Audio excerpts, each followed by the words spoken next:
Alors c'est toujours le cours numéro... C'est toujours le cours numéro 31. On a vu qu'est-ce que c'est que l'imposition des mains dans l'Ancien et le Nouveau Testament. On va voir maintenant comment ça se pratique l'imposition des mains. Ça intéresse tout le monde, n'est-ce pas? Parce que tout le monde est concerné. Alors la première chose, j'ai relevé 4 choses. Alors, la première chose, c'est d'abord de croire. Parce que quand celui qui impose les mains, il vaut mieux qu'il croit en ce qu'il fait. Sinon, s'il doute lui-même, c'est même pas la peine. Donc c'est de croire en la parole de Jésus-Christ. Et c'est-à-dire que je dois rentrer dans mon esprit pour exécuter la volonté donnée par Jésus. Parce que Jésus a donné, il a dit, voilà, ceux qui auront cru en mon nom, voici les miracles, tout ce qui se passera, qui accompagneront, ils chasseront les démons, ils imposeront les mains aux malades. Donc c'est d'abord un acte d'obéissance. Jésus a dit, vous imposerez les mains aux malades. Donc c'est un acte d'obéissance. Tu ne raisonnes pas, tu rentres dans ton esprit, tu es devant quelqu'un comme ça tu vois la personne, dit, oh, son cas là, il est grave.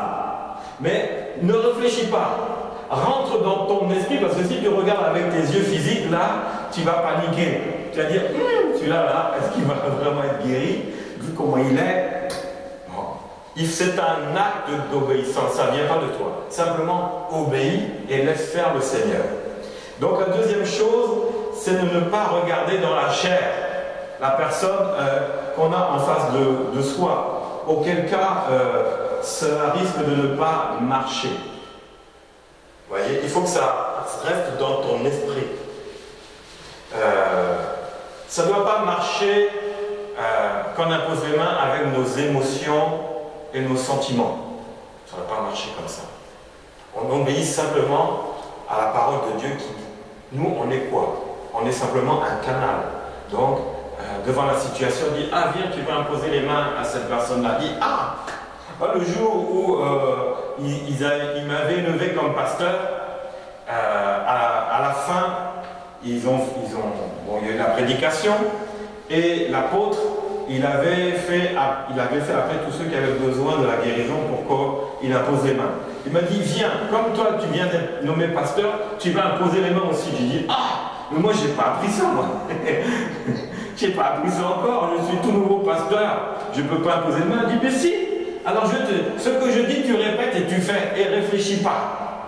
Donc il a posé les mains, moi j'en posais la main, j'ai dit après tout, si ça ne marche pas, c'est lui. Si ça marche, c'est nous.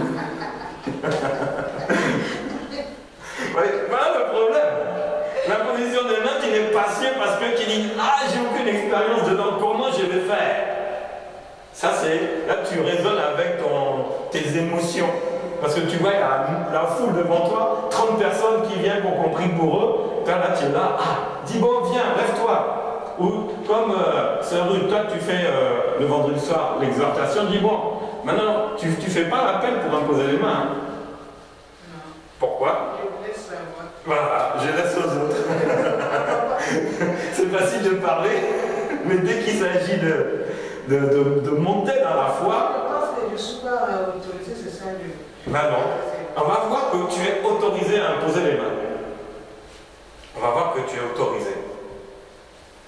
Et ça, c'est une question, c'est l'enseignement si tu ne le sais pas. Il y en a beaucoup. Vous êtes tous capables d'imposer les mains. Est-ce que vous savez ça? Non, tu ne savais pas. Et pourtant, c'est écrit. On a tellement répété. C'est Marc 16.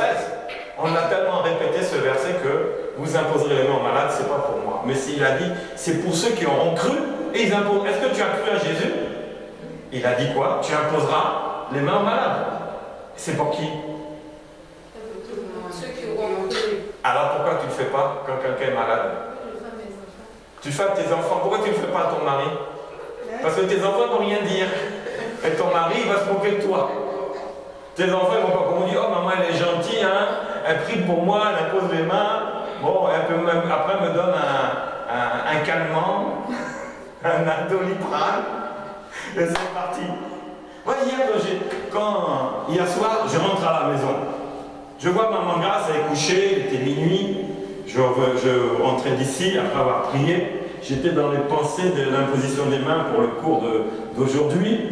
J'arrive à me coucher, j'ai mal par-ci, j'ai mal par-là. Je dis, ok, je vais faire mon travail. Je ne vais pas imposer la main, je vais imposer les mains. Bon, tu as mal où? J'ai mal à la tête.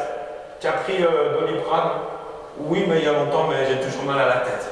Bon, j'ai posé mes mains sur sa tête, j'ai pris au nom de Jésus, que la guérison vienne et que le mot de tête s'en aille. J'attends. 1, 2, 3 minutes. Alors, il dit, j'ai plus mal. C'était fini. Mais mes enfants aussi qui ont ça, je leur fais. Bien sûr. Je me souviens à cette même convention là où j'avais demandé au pasteur, est-ce que j'ai des dons? Est-ce que j'ai un don? Il m'a dit non, tu as des dons. Après le soir, après la convention, on était partis se coucher. Et j'étais en train de lire ma Bible tranquillement avant de prier, de m'endormir. Et je vois Maman Grâce là, elle dit j'ai mal à la tête, est-ce que tu peux prier pour moi? Je dis non, je suis en train de lire la Bible. Je suis en train de lire la Bible, comment tu me demandes? Moi, je vais prier pour toi, je vais imposer les mains, la main. Elle dit ben oui, prie pour moi, j'ai mal à la tête. Et ça me faisait tellement mal, j'ai pris des Doliprane, ça lui fait toujours mal. Bon, je dis, là, lire la Bible c'est bien, mais imposer les mains là, bon après tout, je risque rien, c'est ma femme. Si ça ne marche pas, elle ne va pas se moquer, juste se moquer de moi, ça va s'arrêter là. Donc j'ai mis la Bible de côté, je me tourne vers elle, je mets mes mains sur sa tête et je demande au Seigneur que la guérison descende sur elle au nom de Jésus. Je reprends ma Bible et j'entends plus rien. Je dis mais comment tu vas en fait? Ah ben j'ai plus mal. Je regarde mes mains, ah bon? Mais oui bien-aimé. Mais si tu n'essayes pas avec ta foi, comment tu sauras? C'est vrai ou pas? Ah, j'ose pas, c'est réservé aux serviteurs de Dieu. Mais où tu as vu ça? Eux aussi, ils sont passés par là. Tu peux imposer les mains aux malades. Et tu peux t'imposer les mains à toi-même. Tu sais ça? Alors là, la foi, encore plus. Là où tu as mal. Impose-toi les mains sur toi. Dieu parle à la maladie qu'elle s'en aille. Si tu as la foi. Parle. Si tu crois. Parle. C'est comme ça que ça fonctionne. Avec ça là, bien aimé, j'ai vu des choses. Parce que j'ai dit non, maintenant je vais imposer les mains. Moi je ne me pose pas la question. Je crois, j'impose les mains seulement. Mais j'ai vu beaucoup de choses se passer. J'ai vu des guérisons. Les délivrances, n'en parlons pas. Ça c'est trop facile. Mais les guérisons, là, il faut que la foi, il faut que tu crois à ce que le Seigneur t'a donné. Tu dois connaître ton héritage. La troisième chose aussi, pour pratiquer l'imposition des mains, c'est ne pas considérer le problème qu'on a en face de soi. Ah, c'est ma femme, elle a très mal à la tête. Ouf! Si Doliprane n'a pas réussi, est-ce que mon imposition de main va marcher? Considère pas ça. Dieu est plus grand que les médicaments. Amen. Parce que Dieu existait avant les médicaments. C'est même Dieu qui a créé les médicaments même, par l'intermédiaire de l'intelligence des hommes. Mais il ne faut pas regarder. Si une personne est dans un fauteuil roulant, elle vient à l'église là, et elle dit à l'homme de Dieu qui a fait l'appel, venez, je vais prier pour vous, le message est fini. Elle dit, ah, moi je vais venir parce que j'ai fait toutes les églises en fauteuil roulant, je suis fatigué. Peut-être qu'il va prier pour moi, on ne sait jamais. Et il dit ça, en plus, il dit ça à l'homme de Dieu. C'est un pasteur, un évangéliste, un apôtre, docteur, un prophète, peu importe. Il va se poser des questions, l'homme de Dieu. Il y a 30 hommes de Dieu qui m'ont imposé les mains. Je suis toujours en fauteuil roulant. Ah là là là là là. Mais il ne faut pas considérer ça. Regarde bien ta vie. Comment? Alors l'homme de Dieu, regarde bien ta vie. Oui, mais l'homme de Dieu aussi va bien regarder sa vie. Il va dire, oh, est-ce que je me suis préparé dans la prière? Est-ce que l'onction est sur moi? Ben oui. On dit, ben, c'est ta faute, toi, t'es en fauteuil roulant, t'as pas la foi. Homme de peu de foi. Ben oui, c'est facile à dire. On peut accuser celui qui est malade. Mais celui qui est malade, il peut accuser aussi, par exemple, le pasteur. T'as pas la foi. Il faut les deux. Il faut que les deux croient. Mais par exemple, l'homme de Dieu, s'il ne se consacre pas, ça va être un peu compliqué. Hein? Parce que on va voir tout à l'heure, toujours Marc 16. Voici les miracles qui accompagneront ceux qui auront cru. Et croire, on a déjà dit, c'est accepter la parole de Christ dans sa totalité. Ça veut dire c'est se soumettre à Dieu, se soumettre à la parole de Christ, c'est lui obéir.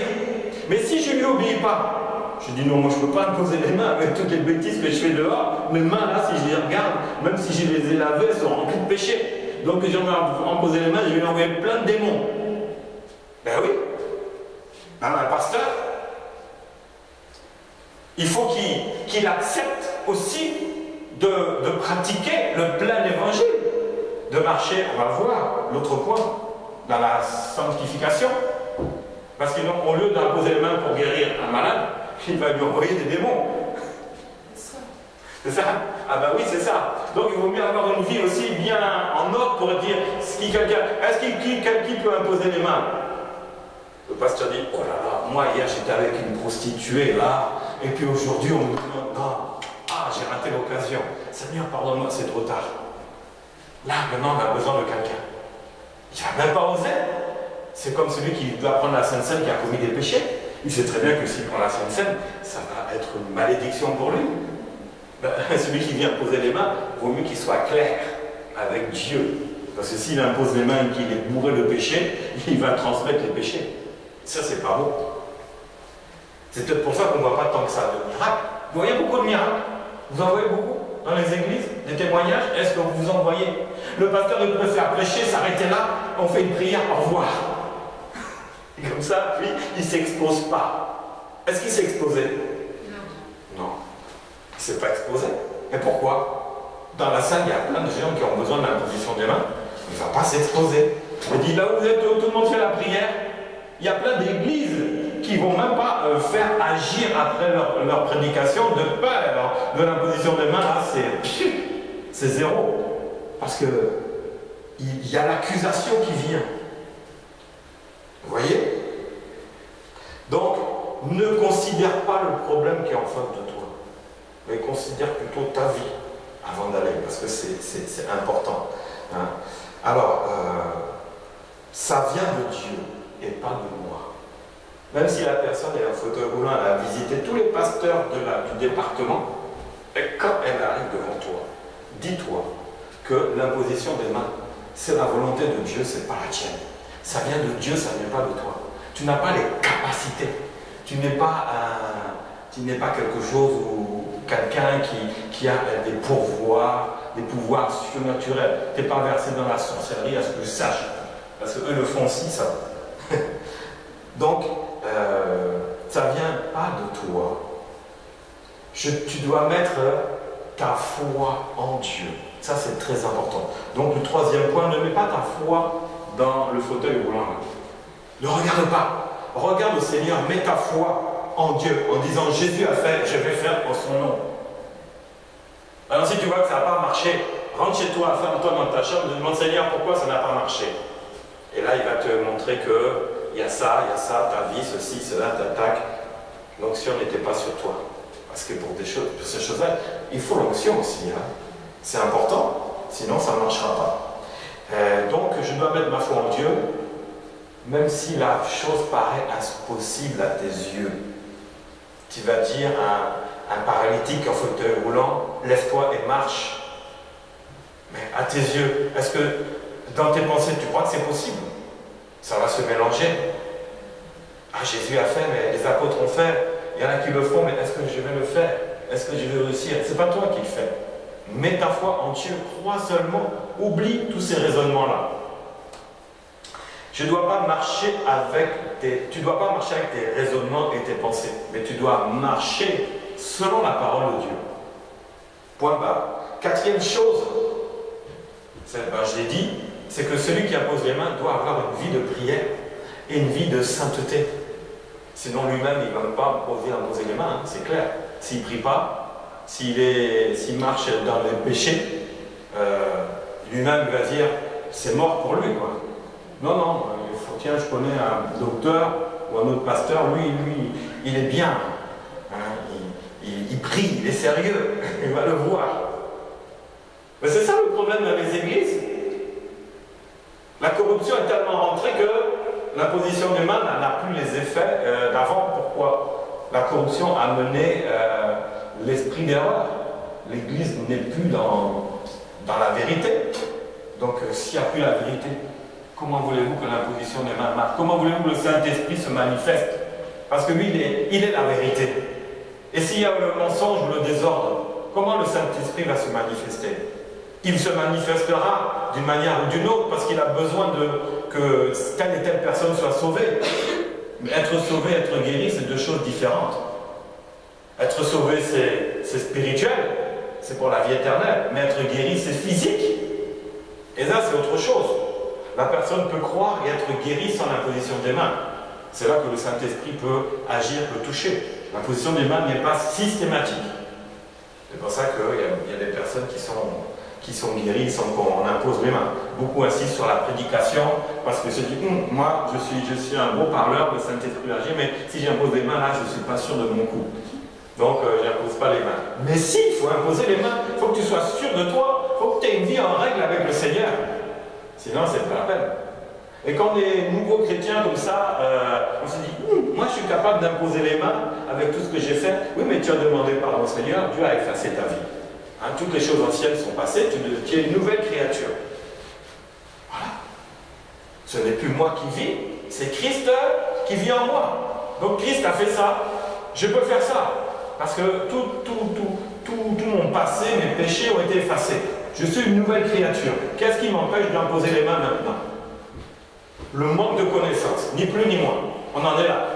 Vous connaîtrez la vérité, elle va vous rendre libre. Libre d'imposer les mains, libre que la puissance de Dieu se répande sur vous. Donc la quatrième chose, c'est d'avoir une vie de prière de sainteté. J'ai cru en Jésus et j'ai accepté sa parole. Et sa parole, elle est claire et nette. Tu peux pas, si tu enlèves des choses, ça devient ton problème.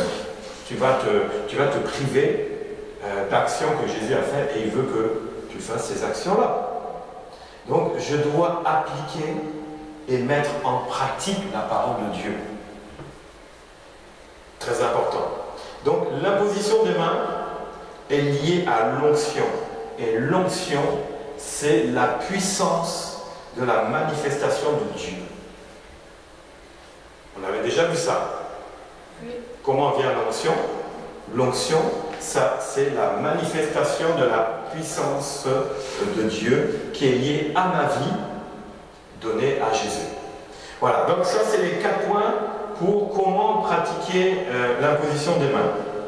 Alors, moi je me souviens, il y a quelques années, dans l'église où j'étais, que vous connaissez un peu, quelques personnes, il y avait une dame forte, à la soixantaine. Bon, je la connaissais depuis des années. Et quand elle marchait, alors là, un escargot aurait pu la dépasser, quoi. Elle marchait comme ça. Les 2 genoux étaient abîmés, boiteuses des 2 genoux. Quand elle devait prendre le bus, elle était à l'arrêt de bus, le bus s'arrête, la dame, elle met peut-être 5 minutes pour monter dans le bus qui est à 2 mètres. Et le chauffeur de bus dit, ah madame, prenez votre temps, tu la vois comme ça. Et nous, l'église où on était, c'était dans une cave. Il fallait descendre les marches. Pour descendre les marches, là, c'était tout un problème. Donc, elle venait tous les dimanches. Elle était là. Et je voyais le pasteur prier pour elle. Et puis, chaque dimanche, elle revenait comme ça. Comme ça. Et un dimanche, j'avais prêché, mais dans la nuit, le Seigneur m'avait montré que, dans un songe, que 3 personnes étaient couchées, elles allaient se relever.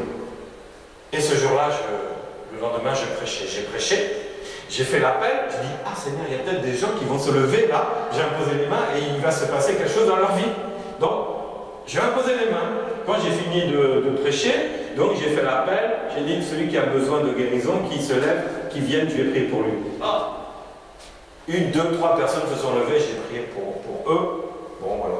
Et puis, je voyais cette dame-là qui était assise devant moi. Et le Seigneur me dit, c'est elle, c'est elle. J'ai dit, ma soeur, je viens vers elle. Est-ce que tu veux que je prie pour toi? Ah, tu connais mon problème. Ça fait des années. Mes genoux, là, ils sont boiteux. Je suis boiteuse des deux genoux. Je dis, bon, ok. Est-ce que tu veux te lever et tu veux que j'impose les mains sur tes genoux? Je dis oui. Je ne me suis pas mis à genoux, mais accroupi. Et j'ai imposé les mains. J'ai dit que reçois la guérison au nom de Jésus-Christ. Hein, et c'était fini. Elle s'assoit. Le culte se termine. Le dimanche suivant, on la voit arriver comme ça. Comme ça. Ah, tout le monde était étonné. Même le pasteur principal était étonné. Il dit, mais qu'est-ce qui t'arrive? Ah ben je viens rendre témoignage. Parce que quand il a prié pour moi, je suis rentré à la maison. Et je sens... J'avais encore mal, mais arrivé à la maison, ça allait mieux. Et je prenais des médicaments antidouleurs pour ça. Et là, du coup, j'ai pas pris, sauf parce que j'avais mal à la tête. J'ai pris un médicament parce que j'avais mal à la tête, mais mes genoux ne faisaient plus rien. Et j'étais guéri sur le retour. Mais la guérison, l'imposition des mains, ça peut être immédiat et ça peut se faire après. Et là, plus elle rentrait chez elle, plus ses pas reprenaient force, ses genoux reprenaient la force. Elle est rentrée chez elle en marchant normalement. Elle arrive, elle est à l'arrêt de bus, le bus arrive, et elle la voit comme ça monter. Elle dit, mais madame, qu'est-ce qui s'est passé? Elle dit, mais je suis guéri. Ah bon? Vous avez été à l'hôpital? Non! C'est un pasteur qui a prié pour moi, il a imposé les mains, je suis guéri. Dis donc, ça c'est un miracle. Elle a témoigné à l'église. Il y avait le couloir comme ça. Pour être sûr, le pasteur disait, montre-moi. Donc, elle est partie. Comme ça, elle est descendue. Elle a couru comme ça. Les gens étaient comme ça. Tout le monde acclamait, applaudissait. Elle était guérie. Elle était guérie. Mais j'aurais pu me dire, cette dame-là, ça fait 5 ans que je la connais. Avant d'arriver, elle était déjà là. Avant que j'arrive, elle était déjà là. Peut-être j'ai déjà prié pour elle sans le savoir. Mais là, le Seigneur m'a dit, c'est elle. Va lui parler et te pose la question, veux-tu être guéri? Veux-tu que Jésus te guérisse? Tu vois, bien aimé, tu peux être conduit par le Seigneur. Parce que le Seigneur a décidé comme ça, qu'aujourd'hui c'était son jour. Jusqu'à présent, c'est quelqu'un maintenant qui a une vie normale. Terminée. Pas boiteux d'un genou, pas comme le boiteux qui était assis devant la synagogue, où bien les gens demandaient tu es guéri, lève-toi et marche. Là, c'était les deux genoux. C'était compliqué. Une femme, en plus, qui a du poids, qui est âgée. Donc, ça veut dire qu'à cet âge-là, on va vers la fin plutôt que vers le début. Mais l'imposition, la puissance de Dieu ne regarde pas à l'âge. Non. Quand elle agit, elle restaure complètement une personne. Donc,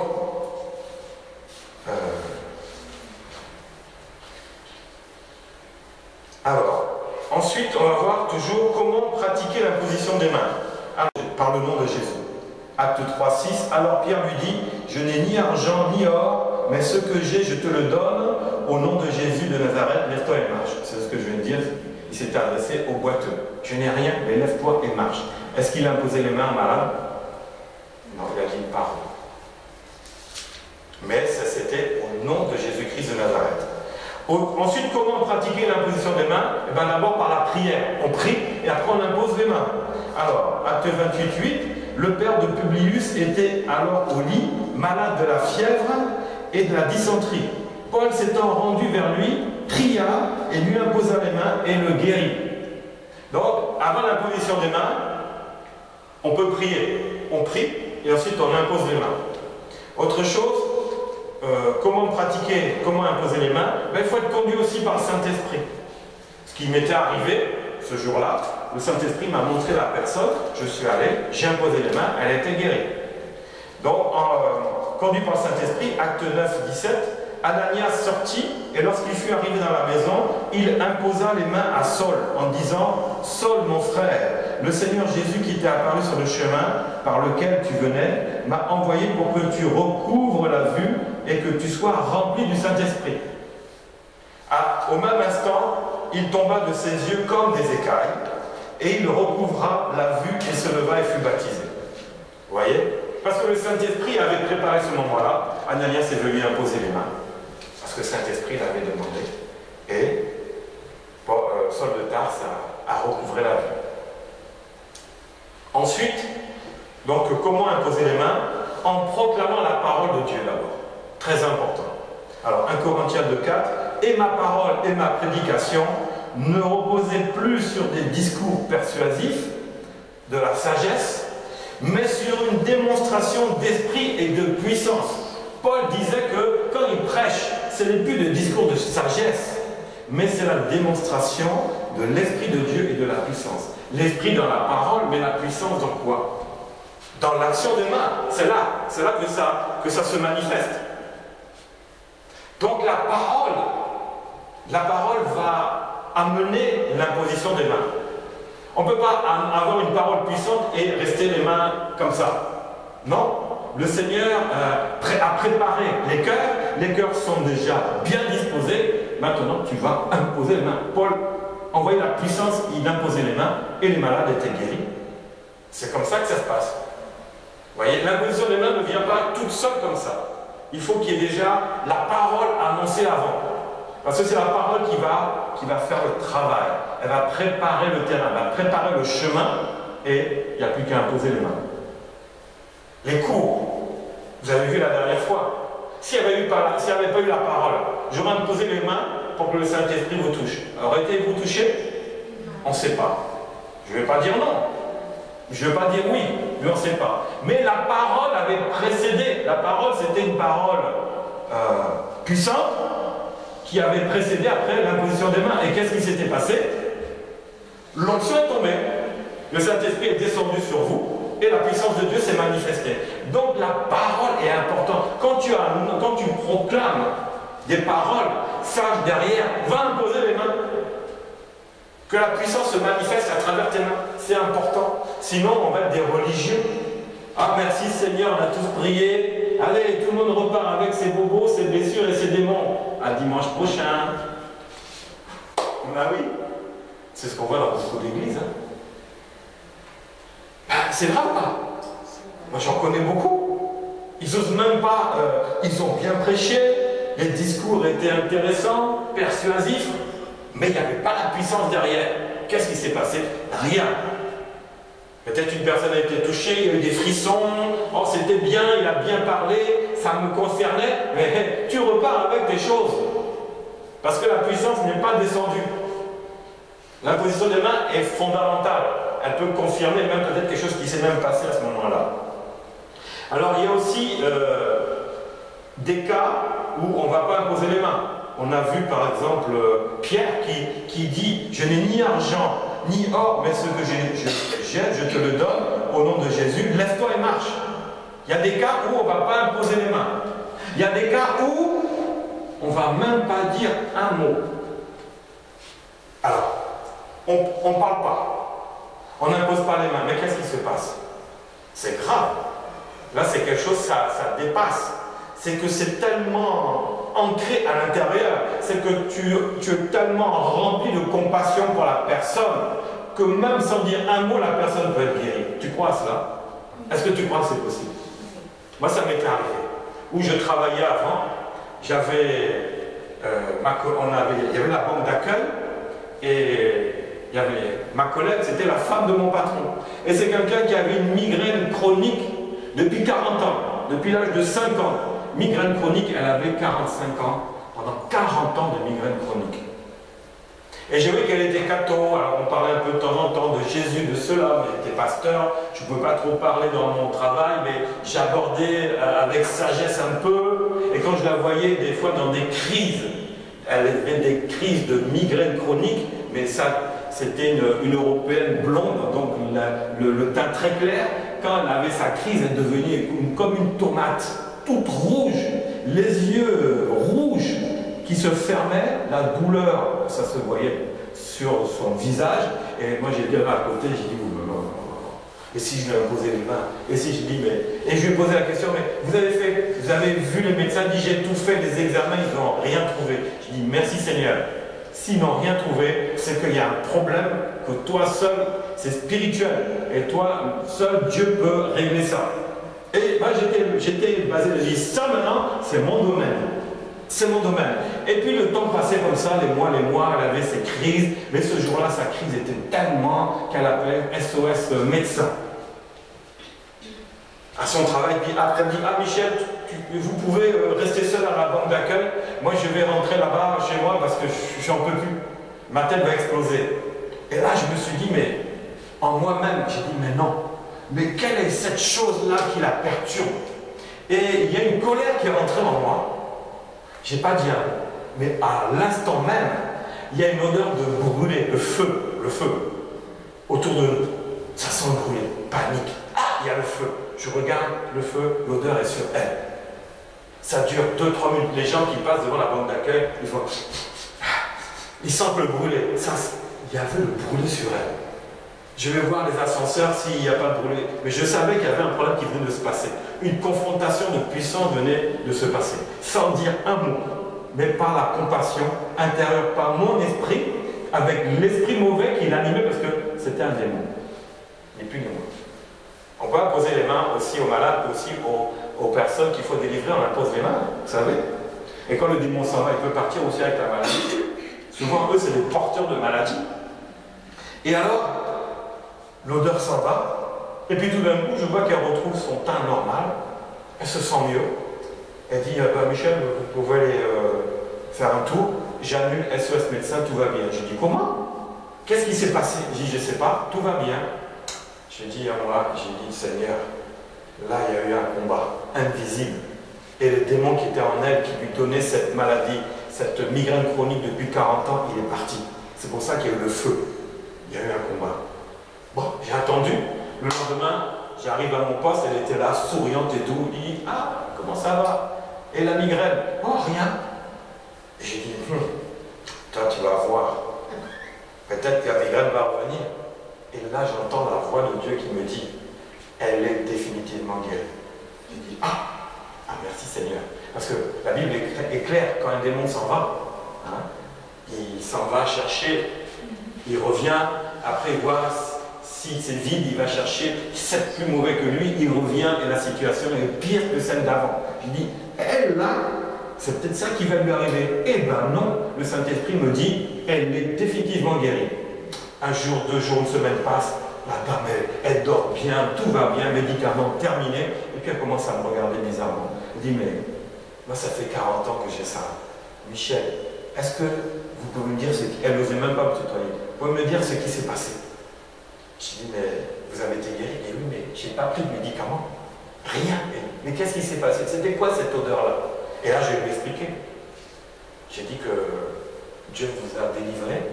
Il a chassé la chose qui vous mettait ça sur vous, et il est parti. Elle était partie en Thaïlande sans ses médicaments. Avant, il fallait qu'elle se déplace avec ses valises de médicaments partout. Là, c'était fini jusqu'à présent, ça fait des années. Migraine chronique, terminée. Terminée. Il y a des cas où on ne va même pas poser les mains, c'est en toi. Si tu as la compassion de la personne, que tu te mets à sa place, tu rentres en esprit, alors là tu vas voir, les démons vont fuir. Je ne me souviens même plus si j'étais préparé ou quoi, mais ça s'est passé à l'intérieur. Ça s'est passé comme ça. Donc il y a des cas, c'est sans imposer les mains. Voilà. Mais en manière générale, donc c'est comment pratiquer l'imposition des mains, c'est avec toutes ces choses-là. Alors, est-ce que maintenant tu as compris ça? Est-ce que tu te sens capable d'imposer les mains? Oui. Oui. Je répondrai plus tard. Vous êtes sûr? Alors? Oui. J'ai mal au dos. Ah non, tu es pasteur. Moi, je ne peux pas t'imposer les mains. Raté. Tu me regardes avec tes yeux, ton raisonnement, c'est mort. Est-ce que tu crois que tu es capable d'imposer les mains? Oui. C'est sûr? Oui. Eh bien, on va voir là dans la suite. Bon, est-ce que vous avez des questions à poser là-dessus d'abord? Est-ce que vous avez des questions à poser là-dessus d'abord avant d'aller plus loin? Oui, non? Non. Non, c'est clair. Oui, c'est clair. Si je te dis viens imposer les mains, tu sauras comment faire pour imposer les mains. Il n'y a pas de doute. Sûr. Bon, on va voir ça dimanche. On va voir ça vendredi. Bah oui. Ah bah oui. Les cours, ils sont pour être mis en pratique, non? C'est vrai ou pas? Sinon, on est des religieux, c'est pas la peine, on fait de la théologie. Non, moi je ne fais pas de théologie. J'ai fait du rentre-dedans, c'est la vérité, c'est la réalité. On rentre vraiment dans la parole de Dieu, on rentre dans la Bible. Et on vit cette Bible, c'est du vécu. C'est pas dire, ah les apôtres ont fait, nous on ne fait plus. Non, non. Nous on fait aussi. Il faut comprendre ça, il faut savoir comment ça se passe pour que toi tu imposes les mains. C'est ça l'Église. Vous êtes capable d'imposer les mains. Ne doutez pas. Même si votre père spirituel, par exemple, il a un problème, eh ben, il va dire, ah, viens poser les mains sur moi.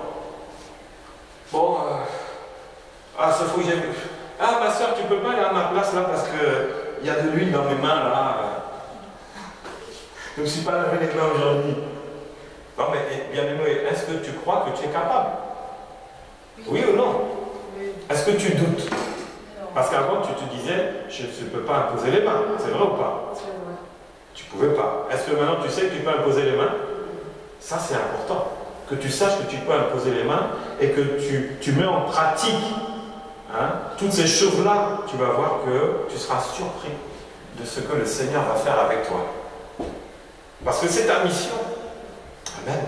Amen. L'évangile, c'est une démonstration de la parole et de la puissance de Dieu qui se manifeste par des prodiges, des miracles et des guérisons. Il faut t'y faire. Tu ne seras pas là à dire Alléluia, on va clamer le Seigneur, on va chanter Alléluia, et les malades sont en bas, et eux ils ne peuvent pas clamer. Ils sont tellement malades, ils sont même restés à la maison. Mais non, à un moment, on imposera les mains. Donc prépare-toi à cela. Maintenant tu as le mode d'emploi, il va falloir commencer à t'y mettre. C'est clair. Et en plus, s'il y en a qui sont appelés dans les ministères, tu n'as pas le choix. Tu as déjà vu un ministère qui n'impose pas les mains? Tu as déjà vu un pasteur qui n'impose pas les mains, un évangéliste, un docteur, un prophète ou un apôtre qui n'impose pas les mains? Il y a quelque chose qui ne va pas. C'est vrai ou pas? Donc prépare-toi. Parce que vous serez dans le ministère. Voilà, donc ça c'est terminé.